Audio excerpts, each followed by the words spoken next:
Bismillahirrahmanirrahim. Assalamualaikum warahmatullahi wabarakatuh.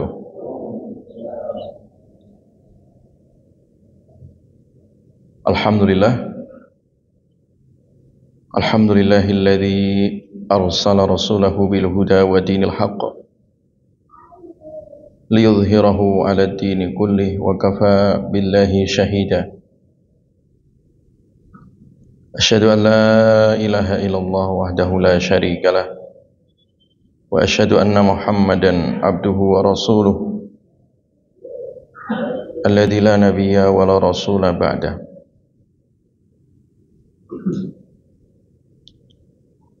Allahumma salli wa sallim wa barik ala nabiyyina Muhammadin wa ala alihi at-tahirin at-tayyibin wa ashabihi ajma'in wa man sara ala nahjihim ila yaumiddin.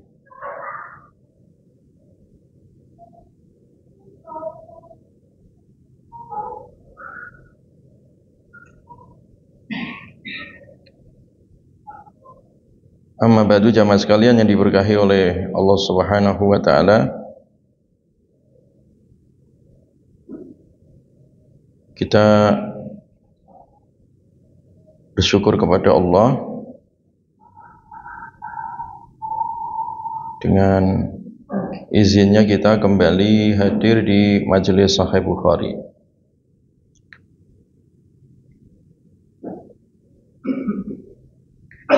Kita lanjutkan tentang bab idza lam yutimma as-sujuda. Bab ketika seseorang yang sholat tapi tidak menyempurnakan sujudnya. Idza lam yutimma, jika ia tidak menyempurnakan as-sujuda, sujud.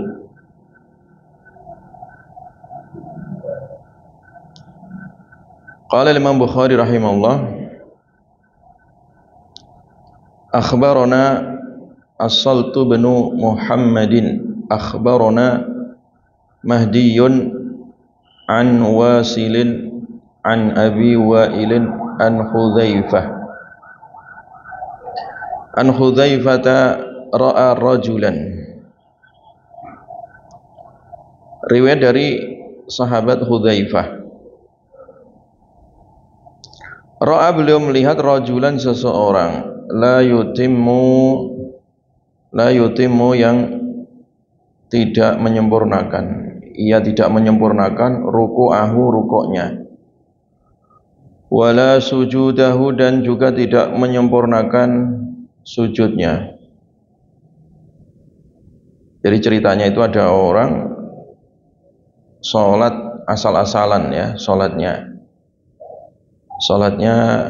tidak standar rukun yang ada di dalam sholat. Rukuk sujudnya bermasalah ya, tidak tumakninah dan seterusnya. Falamma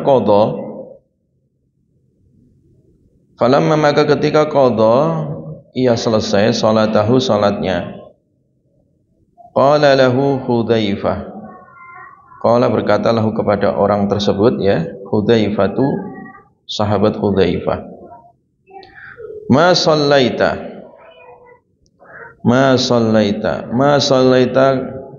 tidaklah kamu sempurna salatmu ya. Qala, ia jawab, wa ahsibuhu qala law mutta ala ghairi sunnati Muhammadin sallallahu alaihi wasallam. Jadi dijawab. Nah, menurut si orang yang sholat itu, menurutnya sudah terhitung sesuai gitu. Tapi kata sahabat Hudzaifah, sholatmu belum betul. Kalau kamu mati ya, lau mutta, kalau seandainya kamu mati, mutta ala ghairi sunnah, mutta maka kamu mati ala ghairi sunnati Muhammadin sallallahu alaihi wasallam, mati tidak di atas sunnah yang dicontohkan oleh Nabi sallallahu alaihi wasallam. Jadi di sini teguran ya bagi orang-orang yang sholatnya tidak sempurna ya, disebabkan karena ada rukun yang cacat ya. Misalkan rukuknya tidak tumakninah ya, demikian juga sujudnya ya, tidak tumakninah, atau menyelisihi dari sunnah Nabi Sallallahu Alaihi Wasallam. Contohnya apa? Contohnya ketika orang tadi rukuk baru sebentar ya, belum sempat tumakninah, langsung i'tidal ya, langsung sujud. Dan ketika sujud terlalu buru-buru, misalkan tidak tumakninah dan sujudnya tidak standar 7 anggota ya. Jadi sujud itu disebut sempurna kalau 7 anggota kita nempel ke lantai atau ke tanah ya. Apa itu 7 anggota? Sebagaimana disebutkan oleh hadis yang sahih, dijelaskan bahwa Nabi Shallallahu Alaihi Wasallam memerintahkan ya supaya sujud di 7 anggota badan ya. Kata sahabat, umirtu an asjuda ala sab'ati a'dzumin, aku diperintah untuk sujud dengan 7 anggota ya. 7 anggota itu apa? Alal jabhah, yang pertama ini keningnya, jidatnya itu harus nempel ke tanah ya, atau ke sajadah ya, ditempelkan ya. Wa asyara biyadihi ila anfi, jadi ini kening sekaligus hidung ya. Ini namanya kita mensujudkan wajah kita ya. Kening, hidung diusahakan nempel ya, nempel. Kemudian wal kaffaini, nah ini 2 telapak tangan nempel ya. Jadi dua telapak tangan nempel, ditempelkan plek ya, dan menghadap kiblat ya, serta dirapatkan ya, dirapatkan kalau sujud. Tapi kalau rukuk direnggangkan. Nah itu supaya sempurna gitu bedanya ya. Jadi jangan kebalik, kalau sujud begini aja tangannya, enggak boleh begitu ya. Ini rapat, nanti juga disebut Ibnu Hajar di hadis ahkam di Bulughul Maram ya. Jadi rapat. Nah kalau rukuk ini direnggangkan karena untuk nempel di lutut kan, direnggangkan. Itu bedanya ya. Jelas ya. Jadi ketika sujud, kembali ke sujud tadi, tempelkan ini kening, hidung ke tanah ya, atau ke sajadah ya. Nah kemudian kedua tangan ya, telapak tangan nempel. Nah kemudian lutut ya, kedua lutut ya, warukbatain. Terus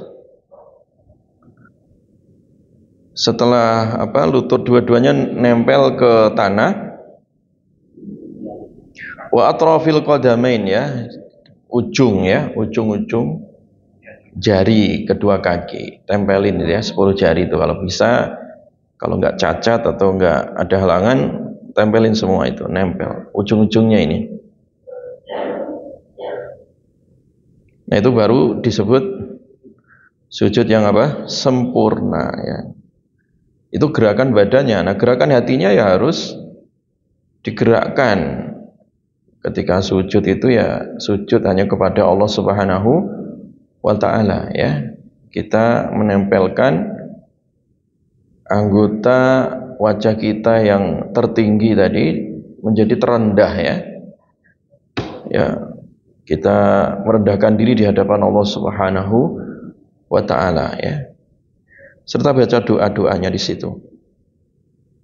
Jelas ya jamaah ya. Jadi harus sempurna tadi rukuk sujudnya supaya sempurna sholatnya. Nah kalau orang rukuk sujudnya nggak sempurna, sebagaimana orang yang ditegur oleh sahabat Hudzaifah, kamu kalau mati sholat cara begini, kamu matinya nggak jelas ya, mati bukan di atas sunnah ya. Nah ini juga peringatan ya, supaya kita belajar sholat yang benar, yang betul ya, syarat rukunnya terpenuhi ya, bukan sekedar gerakan-gerakan kosong tadi ya. Ini ditegur supaya orang belajar ya. Dan ini juga pelajaran bagi kita supaya mengajar juga ya, mengajari orang yang belum bisa sholat. Jadi orang yang sholatnya tidak betul ya, belum paham, ya kita ajarkan ya, diberitahu caranya, atau diajak ngaji kalau kita nggak bisa mengajari secara langsung.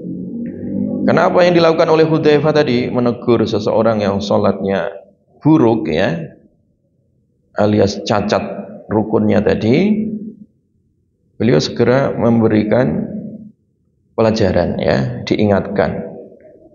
Nah dulu Nabi juga pernah melakukan seperti itu ya, melihat orang yang sholatnya tidak tumakninah, ditegur juga oleh Nabi sampai 3 kali bahkan ya.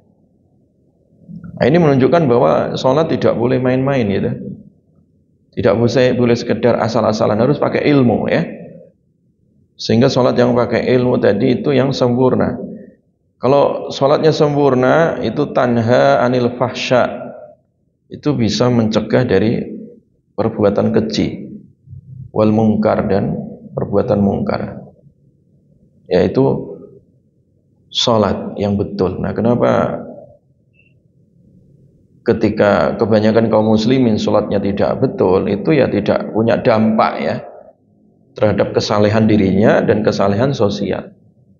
Kenapa tidak bisa merubah?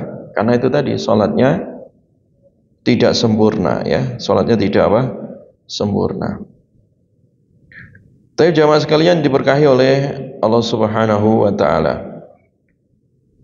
Nah kemudian yang berikutnya,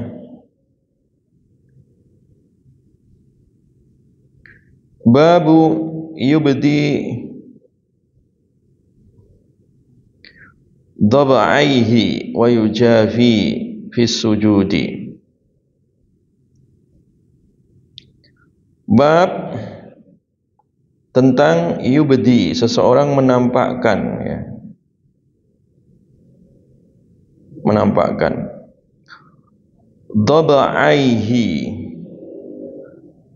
itu tasniah dari kata dhab'un, ya.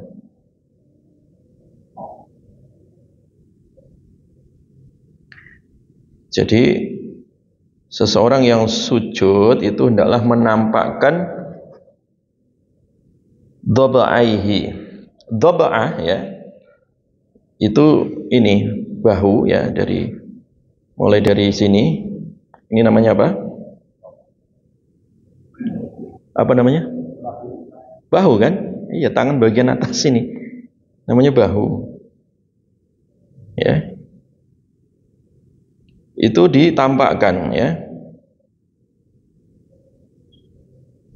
Jadi bahunya ditampakkan, ya, dan direnggangkan di sujud, ya. Wa yujabi, dan merenggangkan fi sujudi, di dalam sujud, ya. Jadi ketika sujud juga, ya, selain tadi apa? Meletakkan apa tadi? 7 anggota apa? Anggota badan tadi, ya, mulai dari kening, hidung, telapak tangan, lutut, terus ujung jari-jari kaki, ya. Nah, ditambah ini, bab ini menyempurnakan ketika sujud itu bahunya diangkat, nanti bahunya direnggangkan, ya, direnggangkan. Bahunya diapakan? Direnggangkan, ya. Jadi jangan begini. Ya. Paham tak? Jadi nggak boleh ini kayak hewan, ya, kayak kucing atau kayak hewan itu kan, kalau apa namanya, dia duduk itu jerum gitu, ya. Jadi gini. Nggak boleh gitu. Jadi ininya diangkat, ya. Diangkat. Renggang ininya. Jadi dhab'ah itu antara ini loh. Nah, ini bahu sama apa? Ketiaknya itu, sampai Nabi ketiaknya kelihatan gitu. Itu namanya direnggangkan dan ditampakkan. Jelas, ya? Nah, apakah ini nanti khusus laki-laki ataukah perempuan seperti itu? Nanti kita akan bahas, ya. Kita baca dulu hadisnya.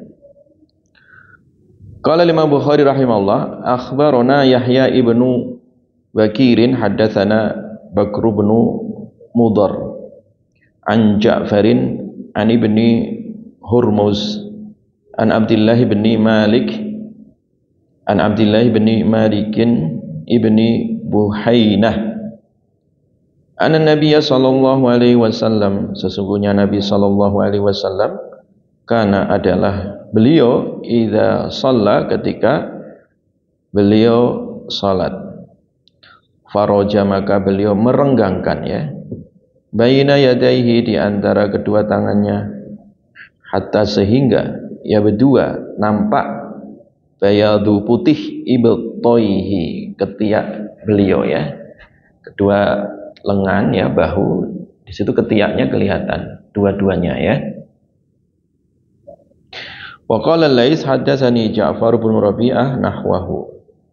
Nah, jadi dari sini sahabat mensifati, ya, sahabat mensifati tata cara sujudnya Rasulullah sallallahu alaihi wasallam, ya. Jelas, ya? Jadi sujudnya Nabi sallallahu alaihi wasallam tadi, selain 7 anggota nempel ke tanah, ya, juga ketika beliau sujud itu merenggangkan tadi, ya, bahunya, sehingga ketiaknya apa? Kelihatan. Jadi maksud merenggangkan itu ininya apa namanya ini dari siku sampai tangan ini nggak boleh ditempelin ke tanah. Apa kalau istilahnya bahasa kita itu gini, hasta ini nggak boleh ditempelin gini, kayak hewan itu nggak boleh ya, tapi harus diangkat ya, diangkat, direnggangkan ya. Kalau ininya dirapatkan kedua tangannya. Nah sementara bahu ini agak diangkat renggang itu sehingga ketiak Nabi itu kelihatan putih ketiak beliau ya. Jelas ya? Nah, apakah ini juga berlaku untuk perempuan ya? Maka di sini